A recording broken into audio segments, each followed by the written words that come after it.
Welcome to student success classes यानी SSC. तो दोस्तों आज पढ़ेंगे हम एनसीईआरटी सिलेबस का स्टैंडर्ड 10th का इंग्लिश सब्जेक्ट का थर्ड पोएम है टाइगर इन द जू, जिसको लेस्ली नॉरिस से लिखा है। ये ब्रिटिश पोएट है जो शॉर्ट स्टोरी राइटर एंड एक ग्रेट पोएट भी रह चुका है। तो यहाँ पे हम इसका पॉइंट्स देखेंगे। ये सारे पॉइंट्स तुम्हें पहले समझने हैं, उसके बाद ये पोएम स्टेप बाय स्टेप यानी स्टेंजा बाय स्टेंजा हम समझेंगे, राइट। सबसे पहले ये पॉइंट्स कवर अप कर लेते हैं कि ये जो पूरा पोएम है, ये पोएट इस चीज के ऊपर लाइट डालने की कोशिश कर रहा है कि कैसे एनिमल्स को, स्पेशली टाइगर की बात की है कि इंसान ने कैसे उसको कैद रख लिया है, जबकि किसी को इम्प्रिजनमेंट या फिर कैद पसंद नहीं है। Everybody loves freedom. ये मेन थीम है कि फ्रीडम कैसे उसे छीनी गई है। तो यहाँ पे दो चीजें हैं, जू है और दूसरा है जंगल। जू उसका क्या है, आर्टिफिशियल हैबिटेट है। एक्चुअली जू में रखने के लिए एनिमल्स नहीं होते हैं। जू एक इंसान द्वारा बनाया गया हैबिटेट यानी रहने का जगह है, ना कि वो नेचुरल हैबिटेट है। प्राकृतिक जगह एनिमल्स के फॉरेस्ट है। यानी दूसरा है जंगल यानी बोल सकते हैं फॉरेस्ट एक नेचुरल हैबिटेट है। तो यहाँ पॉइंट हम देख लेते हैं कि जू और जंगल, ये दो के बीच जो मूवमेंट है, जो एक्टिविटीज है, जो एक टाइगर करता है, वो दिखाया गया है। यानी पोएम शुरू होता है जू से, खत्म होता है जंगल, फिर जंगल से शुरू होता है, फिर जू पे खत्म। यानी इन दोनों के बीच ही बस पोएम है, इससे बाहर कहीं नहीं है। जू से जंगल और जंगल से जू तक ही पोएम वापस लौट के आता है।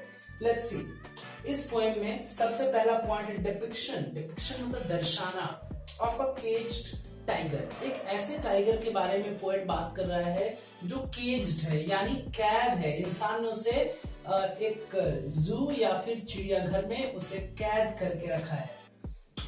वो जू में है, इसका मतलब हो सकता है the purpose of that caged tiger is entertainment, और it may be the fun, और it may be tour and tourism के लिए हो सकता है। एगोनी एंड हेल्पलेसनेस, यहाँ पे पोएट ने बताने की कोशिश की उसे कितना पेन हो रहा है, कितना दुख हो रहा होगा। इंसान को जैसे हम कैद नहीं कर सकते, वैसे एनिमल्स को हम कैसे कर सकते हैं। तो agony, this is the agony shown by the poet in the poem. Helplessness, और कैसे वो मजबूर है कैद होने के बाद। He can't do anything what he could do in a jungle in its natural habitat. जैसे वो नेचुरल हैबिटेट में जैसे शिकार कर सकता है, जैसे घूम सकता है फ्रीली, जैसे दहाड़ सकता है, वो चीज एक छोटे से प्लेस यानी जू में वो नहीं कर सकता। क्यों? क्योंकि इट इज हिज हेल्पलेसनेस। हाँ, यहाँ पे एक चीज और है कि टाइगर को पर्सोनिफाई किया गया, यानी टाइगर को नॉन लिविंग से लिविंग बना दिया गया है। जितने भी एनिमल्स होते हैं, थिंग्स है, ऑब्जेक्ट है, इंग्लिश लैंग्वेज में नॉन लिविंग माने जाते हैं, जबकि उसको लिविंग का दर्जा जब दिया जाता है तो उसे पर्सोनिफिकेशन या फिर पर्सोनिफाइड बोलते हैं, पर्सोनिफिकेशन। तो यहाँ पे एनिमल्स को पर्सोनिफाई किया गया है। Let's see what his life could be. Poet कहता है कि क्या होता अगर उसकी लाइफ फॉरेस्ट में होती, उसके नेचुरल हैबिटेट में होती, तो उसके एक्टिविटीज कैसे होते अगर वो फ्री होता। हाउ ह्यूमंस हैव एनस्लेव्ड, और पोएट ने ये भी बताने की कोशिश की कि कैसे इंसान ने उसे कैद करके रखा है, कैसे उसकी फ्रीडम छीन ली गई है, कैसे उसे गुलाम बना लिया गया है एक जू में उसे कैप्चर करके। How humans have enslaved the tiger. Enslaved मतलब कि गुलाम बना लेना, एंड स्नैच्ड मतलब छीन लिया है their freedom for their fun. अपने फन के पर्पस के लिए इंसान ने कैसे उसे उसकी आजादी छीन ली है, स्नैच कर ली है। ये मैंने अभी बताया कि जंगल और फॉरेस्ट एंड जू एंड फॉरेस्ट के बीच ही कोई पूरा पोएम रोटेट होती रहती है। ये दोनों जगह पे जो मूवमेंट है उसी को कॉन्ट्रास्ट आइडिया में बताया, यानी जू में जो एक्टिविटीज वो कर पाता है वो जंगल में, जंगल में जो एक्टिविटी कर पाता है वो जू में नहीं। यानी दोनों का जो मूवमेंट है अपोजिट हैबिटेट में, तो दोनों का एकदम कॉन्ट्रास्ट एक्टिविटीज बताया गया है। और उसके बाद है पर्सोनिफाइड, मैंने बता दिया। अब थर्ड लास्ट है द सिंबल ऑफ फियरलेसनेस। ऐसा कहा जाता है कि टाइगर जब भी नाम आता है तो हमारे जहन में फियरलेसनेस यानी निडर होने का जो भावना है अंदर आता है, यानी फियरलेसनेस का सिंबल है, निडर का एक सिंबल है tiger. Contrast the movement of a tiger in both जू एंड जंगल। तो पोएट ने ट्राई किया है कि दोनों के जो मूवमेंट है, दोनों का कंट्रास्ट जो आइडियाज मूवमेंट का, वो एक जगह रखने की कोशिश किया है जू एंड जंगल में।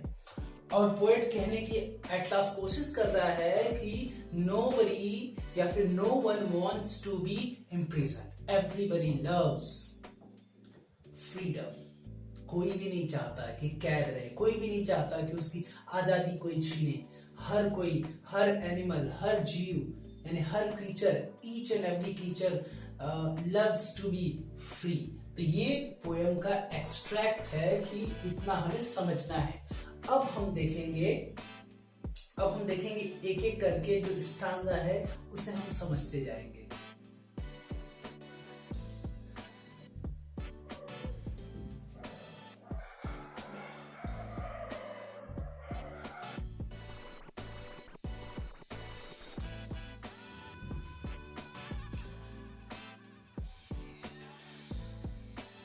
Let's see the explanation of the stanzas. The first stanza, सबसे पहला स्टांजा।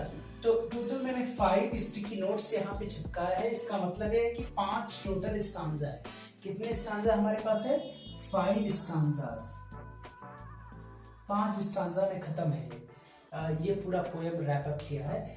और पहला फर्स्ट में बताने जा रहा है, यानी description of a tiger. Description of a tiger. पहले जो स्टांजा में पोएट ने ये बताने की कोशिश की है कि जो डिस्क्रिप्शन है टाइगर का, वो कैसे, उसकी क्वालिटी क्या है और उसके मूवमेंट क्या है। सबसे पहला जो है वो कहाँ पे, पहले स्टांजा में कहाँ पे मूवमेंट दिखाया है?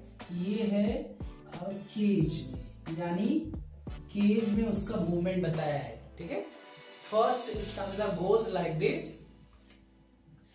He stalks in his vivid stripes, the few steps of his cage, on pads of velvet quiet, in his quiet rage. Poet ये कहने की कोशिश यहाँ पे कर रहा है कि जो उसके चलने का जो तरीका है, जो केज में जो चलने का तरीका है, यानी जैसे मूव करता है, वो एक शान और शौकत के साथ चल रहा है। ऐसा चल रहा है जैसे उसका नेचुरल मूवमेंट है। Stocks in his vivid stripes, और उसके जब वो चल रहा है तो उसके जो बॉडी के ऊपर जो लाइनिंग है, जो येलोविश और जो ब्लैक कलर का जो लाइनिंग होता है, धारी, वो काफी शाइन हो रहा है, यानी चमक रहा है। विविड स्ट्राइप्स यानी क्लियरली विजिबल है उसके बॉडी के ऊपर जो स्ट्राइप्स, जो लाइनिंग है। The few steps of his cage. Poet ये कह रहा है कि यहाँ पे जो जगह है काफी छोटा है। केज यानी काफी छोटा जगह है, तो जहां पे वो अंदर इधर से उधर से इधर वो मूव कर रहा है। ये मूवमेंट काफी स्मॉल और फ्यू स्टेप्स, इसीलिए वर्ड दिया है कि वो ज्यादा दूर नहीं जा सकता है, क्योंकि उसका एक सर्टेन बाउंड्री या फिर बॉर्डर होता है।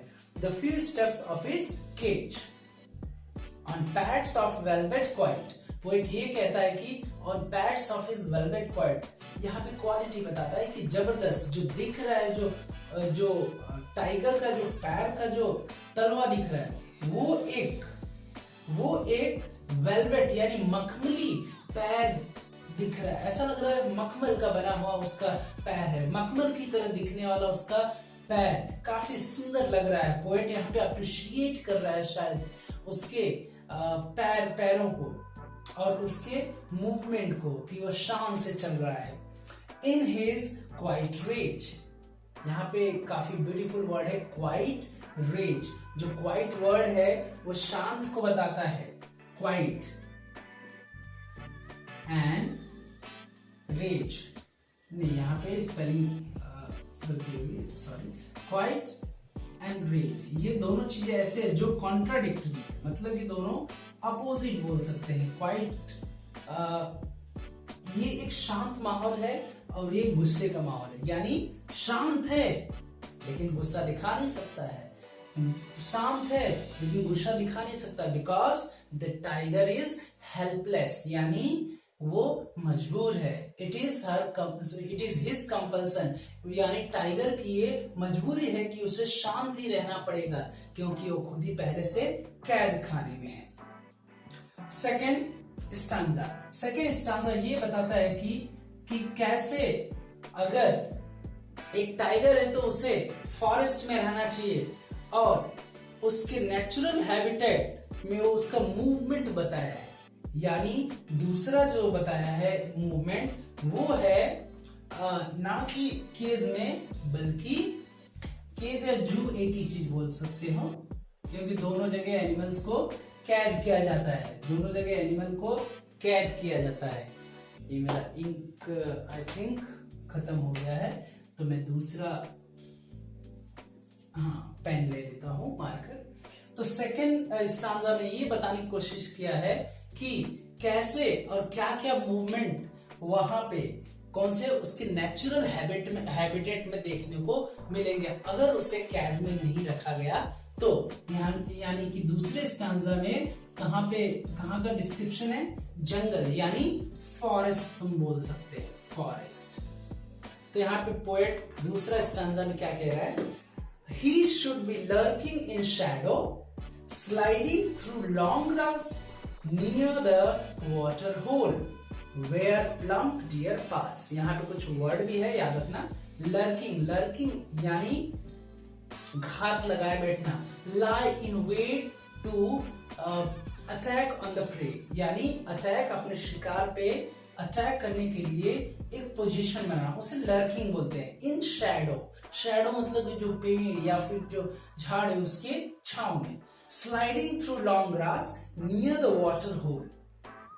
वाटर होल का मतलब कि पॉन्ड कहा है यहाँ पे, जो पानी पीने का एक सोर्स है जहां पे एनिमल फॉरेस्ट में उस तालाब में जाके पानी पीते हैं।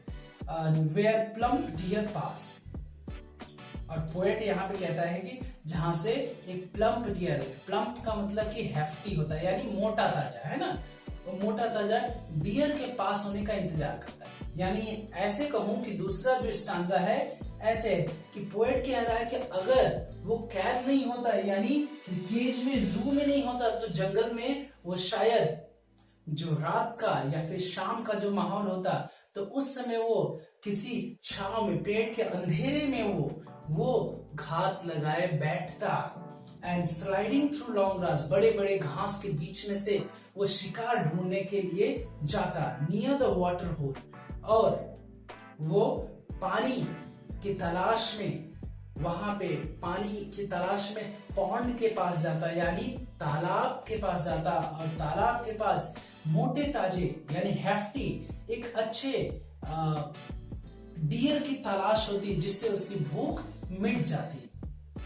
Near the water hole where plump deer pass, जहां से प्लम्प डियर हेफ्टी एक मोटा ताजा, एक काफी मांस वाला जो डियर है यानी हिरण वहां से गुजरने का इंतजार करता है, जिसको वो मार के खा सकता है, जिससे अपनी उसकी खुद की भूख जो मिट जाती। ये दूसरा स्टांजा एंड हुआ। और तीसरा stanza, the tiger is ferocious. Poet ने ये बताने की कोशिश की है कि टाइगर कितना फिरोशियस होता है। यहाँ पे पोएट बोल रहा है कि जब वो फॉरेस्ट में होता है तब उसकी फिरोशियसनेस दिखती, यानी वो उसके जो खतरनाक अंदाज है, उसके जो एंगर है, उसके जो गुर्राना या स्नार्लिंग है वो पता चलता है, वो भयावह डरावनी होती है। इसका मतलब कि उसका एक भयावह रूप यहाँ पे पोएट थर्ड स्टांजा में दिखाया है,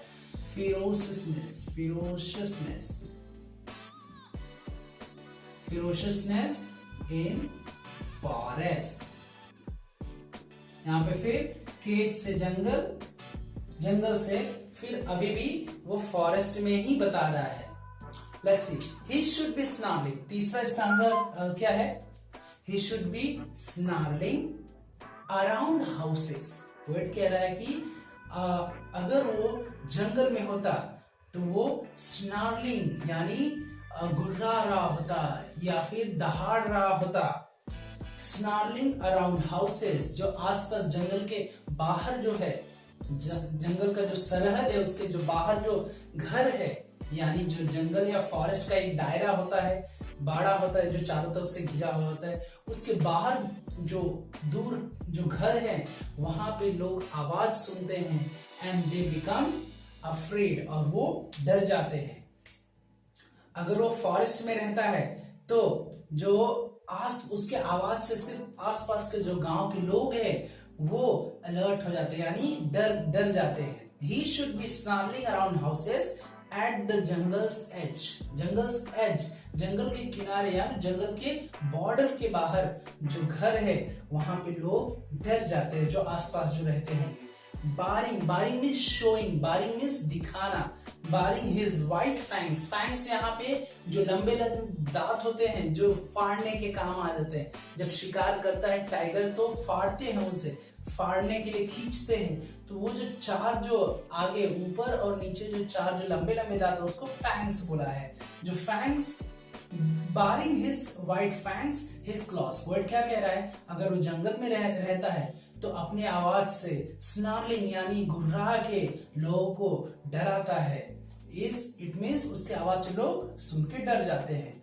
और बारिंग हिज वाइट फैंग्स, और अपना दांत जो आगे का जो फाड़ने वाला कैनाइन टीथ वो दिखा के दहाड़ता। हिज क्लॉज, और अपने पंजे दिखाता, अपने पंजे को शो करता। टेरराइजिंग द विलेज, और लोगों को अपने आवाज से, अपने स्नार्लिंग गुर्राहट से मुंह खोल के चिल्लाता, उससे लोगों को डरा देता। मीन्स लोग उससे डर जाते हैं ये आवाज।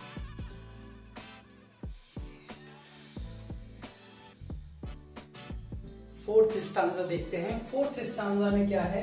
ये जबरदस्त एक पोएटिक स्टांजा है कि इसमें पावर होने के बाद भी यहाँ पे टाइगर पावरलेस है, यानी इतना स्ट्रॉन्ग एनिमल होने के बाद भी इस पावरफुल एनिमल के पास अब वो ताकत नहीं है जो दिखा सके, यानी वो सेल में यानी केज में वो बंद है।